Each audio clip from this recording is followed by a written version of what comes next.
Hello everyone, welcome to the HP Amit education जो provide करवाता है आपको डिफरेंट एग्ज़ाम्स के लिए ऑनलाइन क्लासेस। आज 26 नवंबर को JBT टैट का एग्ज़ाम हुआ है, जिसका साइकोलॉजी पोर्शन आज इस वीडियो में हम डिस्कस करेंगे। पहला क्वेश्चन था, उद्दीपन और अनुक्रिया के बीच सहचर्य स्थापित होना डैश कहलाता है। आपका जो स्टिमुलस और रिस्पॉन्स है, तो आपने देखा होगा ज़्यादातर हमने जो लर्निंग थ्योरीज़ की हैं उसमें स्टिमुलस और रिस्पॉन्स की बात की गई थी, जैसे पैबलव की थी, स्किनर की थी, थॉर्नडाइक की थी। तो इन सब में स्टिमुलस और रिस्पॉन्स की बात की गई थी, तो इसका राइट आंसर रहेगा लर्निंग। सेकेंड क्वेश्चन है, निगम डिज़ाइन पर अधिक बल दिया था। लर्निंग डिज़ाइन की बात किसने की थी? तो वो थे निर्मितावाद वाले, कंस्ट्रक्टिविज्म वाले। कि कंस्ट्रक्ट कैसे किया जाएगा, जैसे कि हम लेसन प्लान बनाते हैं तो उसमें भी जो बच्चों को हमने लर्निंग करवानी है उसको हम डिज़ाइन करके लेके जाते हैं प्रॉपर लेसन प्लान में। तो ये बात किसने की थी? अधिगम डिज़ाइन की। ऑप्शन ए इसमें राइट रहेगा, निर्मितावाद। उसके बाद नेक्स्ट क्वेश्चन आता है, मानव के सांस्कृतिक तथा जैव सामाजिक विकास का सिद्धांत किसने दिया था? तो आप देखोगे कि सांस्कृतिक और जैव सामाजिक शब्दों का यूज़ जो है वो सोशल कल्चरल थ्योरी जो थी बाइगॉस्की की, उसमें यूज़ हुए हैं। तो राइट आंसर रहेगा option number C, Vygotsky. Next question है, स्मृति की कितनी अवस्थाएं हैं, मेमोरी की कितनी स्टेजेस है? तो मेमोरी की आपकी 3 स्टेजेस हैं, 3 अवस्थाएं हैं, सेंसरी, शॉर्ट टर्म मेमोरी और लॉन्ग टर्म मेमोरी। उसके बाद नेक्स्ट क्वेश्चन है, पेबलव कहाँ के रहने वाले थे? तो इसका राइट आंसर रहेगा ऑप्शन नंबर बी, रशिया के साइकोलॉजिस्ट थे ये। क्वेश्चन नंबर 6 है, मैं जानता हूँ कि जल का रासायनिक सूत्र H2O होता है, ये किस स्मृति का एक एग्जाम्पल है? तो ये अर्थगत स्मृति है। इसमें कैसे रहेगा कि वो जानता है, उसने बहुत पहले से ये चीज़ पढ़ी है और उसने कभी बाद में जाकर के उसने ये अपने दिमाग से निकाला कि जल का रासायनिक सूत्र जो है वो H2O है। तो ये एक अर्थगत स्मृति है। ऑप्शन नंबर ए इसमें राइट रहेगा।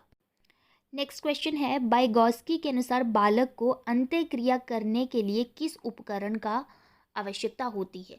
तो बाइगॉस्की ने सोशल कल्चरल थ्योरी में लैंग्वेज की बात भी की थी कि भाषा का बहुत इंपॉर्टेंट रोल होता है। तो ऑप्शन नंबर सी इसमें राइट रहेगा, लैंग्वेज। नेक्स्ट क्वेश्चन है, गेस्टॉल्ट का अर्थ क्या है? तो बहुत बार ये क्वेश्चन आता है। गेस्टॉल्टिज्म क्या है? एक स्कूल ऑफ साइकोलॉजी है जिसमें बात की गई थी संपूर्णता की, होल की, कि किसी भी चीज़ को अगर समझना है तो पूरी की पूरी सिचुएशन को, पूरी के पूरे चीज़ को आपको समझना पड़ेगा। तो ऑप्शन नंबर डी जो है वो राइट रहेगा इसका। फिर नेक्स्ट क्वेश्चन है, निम्न में से किस ग्रीक दार्शनिक ने ये स्टेटमेंट दी थी कि ज्ञान अधिगम और अनुभव के द्वारा अर्जित किया जाता है? तो ग्रीक साइकोलॉजिस्ट ये तीनों ही हैं जो आपको ऑप्शन में दिए गए हैं। उनमें से जो ऑप्शन नंबर बी है, आरस्तु, उन्होंने ये स्टेटमेंट दी थी कि ज्ञान अधिगम और अनुभव के द्वारा अर्जित किया जाता है। नेक्स्ट क्वेश्चन है, बुद्धि लब्धि या IQ की अवधारणा किसने दी थी? तो वो क्वेश्चन बहुत डीपली पढ़ने की ज़रूरत है। यहाँ पर पूछा गया है कि कॉन्सेप्ट किसने दिया था, फॉर्मूला यहाँ पे नहीं पूछा गया है। तो ये कॉन्सेप्ट दिया था स्टर्न ने। तो ऑप्शन नंबर सी आपका राइट रह जाएगा, IQ का कॉन्सेप्ट दिया था स्टर्न ने। नेक्स्ट क्वेश्चन है, अंतर्दर्शन विधि का प्रतिपादन किसने किया था? तो अंतर्दर्शन विधि एक आत्मनिरीक्षण विधि है कि आप खुद का निरीक्षण कैसे करते हैं। तो ये विधि दी थी विलियम वुंट ने। ऑप्शन नंबर बी इसमें राइट रहेगा। नेक्स्ट क्वेश्चन है, मानसिक क्षमताओं के विकास को क्या कहा जाता है? तो मानसिक क्षमताएं मतलब आपके माइंड से जुड़ी हुई हैं, तो उन्हें कहा जाता है संज्ञानात्मक विकास, यानी कि कॉग्निटिव डेवलपमेंट। कॉग्निशन होती है दिमाग से जुड़ी हुई, जो सोचने समझने की एक पावर रहती है। तो राइट आंसर रहेगा option number C. Next question आता है, बालक का किस वर्ष तक की आयु में मस्तिष्क विकसित होकर लगभग पूर्ण आकार प्राप्त कर लेता है? तो वैसे तो 5 ईयर तक के बालक का जो मस्तिष्क है वो पूरी रूप से डेवलप हो जाता है। तो कई बार ऑप्शन क्या हो जाता है ना, प्रॉपर ऑप्शन ना आए तो नज़दीकी कोई ऑप्शन, या तो कई बार क्वेश्चन ही गलत हो जाता है। लेकिन यहाँ पर 5 साल के नज़दीक का ऑप्शन है 6 वर्ष, तो हो सकता है कि इसका राइट आंसर है ऑप्शन नंबर बी। फिर नेक्स्ट क्वेश्चन आता है, मनोवैज्ञानिक फ्राइड के अनुसार ईद का आधार किसे मानेंगे? तो ईद सबसे पहली स्टेज रहती है जिसका आधार होता है ऑप्शन नंबर बी, प्लेजर, यानी कि सुख।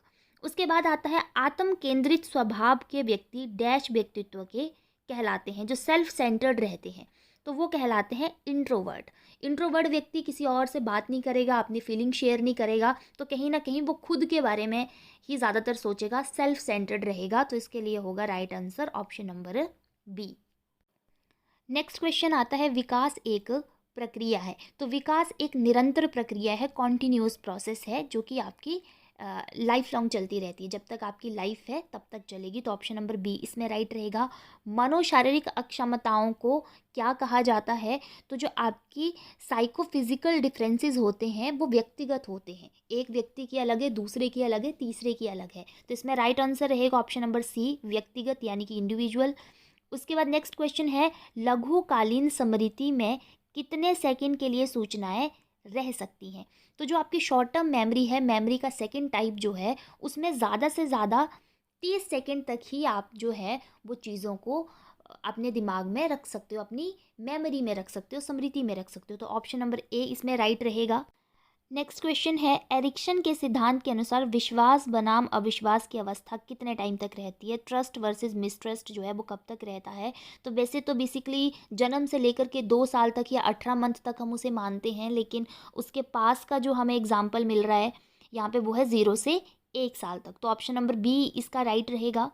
फिर नेक्स्ट क्वेश्चन है, विगत अनुभवों की पुनः जागृति है, रिवाइवल किस चीज़ से जुड़ा हुआ है? तो वो जो रिवाइवल मतलब किसी चीज़ को पुनः जागृत करना, तो वही चीज़ आती है आपकी रिकॉल में। तो ऑप्शन नंबर डी इसमें राइट रहेगा।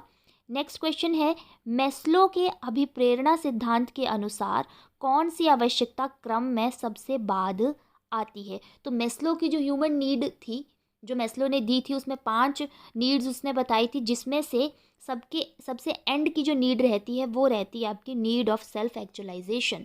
तो ऑप्शन नंबर सी इसमें राइट रहेगा। नेक्स्ट क्वेश्चन है, 16 पर्सनैलिटी फैक्टर जो हैं वो किसने दिए थे? तो 16 पीएफ के नाम से जिसने आपने जिसको ज़्यादातर पढ़ा होगा, 16 पर्सनैलिटी फैक्टर ये दिए थे कैटल ने। ठीक है, नेक्स्ट क्वेश्चन आता है, समुद्र में तैरते हुए हिमखंड के मन की तुलना किसने की थी? तो आपके जो सिगमंड फ्राइड है उन्होंने बताया था कि कॉन्शियस, सब कॉन्शियस और अनकॉन्शियस को समझाने के लिए उन्होंने हिमखंड की तुलना की थी मन के साथ। ठीक है, तो इसमें राइट आंसर रहेगा option number A. Next question है, मनोविज्ञान के सिद्धांत नामक पुस्तक किसने लिखी? तो ये भी बहुत बार आपने पढ़ा है, विलियम जेम्स ने लिखी थी। ऑप्शन नंबर सी राइट रहेगा। नेक्स्ट क्वेश्चन है, निम्न में से किसे थायराइड ग्रंथि नियंत्रित करती है? तो इसका राइट आंसर रहेगा option number C, metabolism. Metabolism normal भाषा में एक प्रोसेस होती है जिसके थ्रू, इस मेटाबॉलिज्म प्रोसेस के थ्रू जो थायराइड ग्रंथि होती है वो आपके खाने को एनर्जी में कन्वर्ट करती है। ठीक है, तो ऑप्शन नंबर सी रहेगा। नेक्स्ट क्वेश्चन है, सृजनात्मकता का वैज्ञानिक अध्ययन किसने शुरू किया था? तो जो क्रिएटिविटी है उस पर साइंटिफिक स्टडी किसने शुरू की थी? ऑप्शन नंबर बी रहेंगे, गिलफोर्ड ने सबसे पहले क्रिएटिविटी पर साइंटिफिक स्टडी की थी। नेक्स्ट क्वेश्चन है, प्रयोगात्मक मनोविज्ञान के जनक कौन है? तो ये क्वेश्चन भी बहुत बार आता है, विलियम वुंट जो है एक्सपेरिमेंटल साइकोलॉजी के फादर हैं। ऑप्शन नंबर ए इसमें राइट रहेगा। नेक्स्ट क्वेश्चन है, ऑपरेंट कंडीशनिंग एसोसिएटेड विद क्रिया प्रसूत अनुबंधन का जो आपकी थ्योरी है ऑपरेंट कंडीशनिंग, वो दी थी स्किनर ने, लर्निंग थ्योरी है। तो ऑप्शन नंबर बी इसमें राइट रहेगा, स्किनर। स्याही धब्बा परीक्षण, ये बहुत बार क्वेश्चन आता है, किसने दिया था? तो इसका राइट आंसर रहेगा ऑप्शन नंबर सी। और नेक्स्ट क्वेश्चन है, बालक के व्यक्तिगत अध्ययन की मनोवैज्ञानिक विधि है। जब इंडिविजुअल व्यक्ति की स्टडी करनी होती है, बच्चे की स्टडी करनी होती है, तो केस स्टडी सबसे अच्छा मेथड रहता है। तो ऑप्शन नंबर सी इसका राइट रहेगा। तो ये था आपका आज का साइकोलॉजी का पोर्शन जो जेबीटी टैट में आया था। बाकी के सेक्शंस भी आपको जल्दी ही एचपीएम विद एजुकेशन पे प्रोवाइड करवा दिए जाएंगे। तब तक के लिए आप वीडियो को लाइक कीजिए, जिस आपके फ्रेंड सर्कल में जिसने एग्ज़ाम दिया है उसके साथ वीडियो को शेयर कीजिए और चैनल को सब्सक्राइब कीजिए। Thank you.